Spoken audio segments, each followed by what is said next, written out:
There's a vacancy on Sesame Street.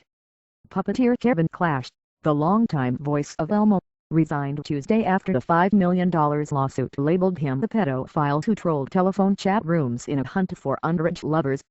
The lawsuit was filed by a second man claiming that he was just a teenager when he had a sexual relationship with the award-winning voice of the beloved kids character.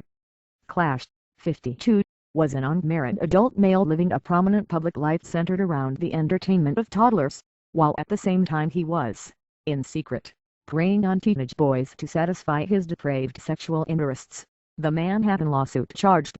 Sesame Workshop, which had granted Clash a leave of absence after the first allegation of sex with a minor, issued a statement accepting his resignation after 28 years as Elmo. "None of us, especially Kevin, want anything to divert our attention from our focus on serving as a leading educational organization," the statement read. "This is a sad day for Sesame Street." According to the suit, Clash met then 15-year-old Cecil Singleton on a gay chat line in 2003 and soon began wooing the youngster, taking him to dinner and giving the youth money. As a 15-year-old child, Cecil Singleton was not emotionally or psychologically prepared for a sexual relationship with a grown man in his 40s, the suit said. The plaintiff suffered severe injuries, including but not limited to mental, psychological and emotional trauma, the suit charged. These injuries are continuing and of a permanent nature.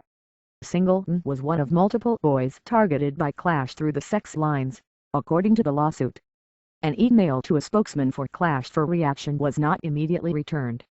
Singleton, now 34, suffered psychological and emotional effects from the relationship, the lawsuit charged.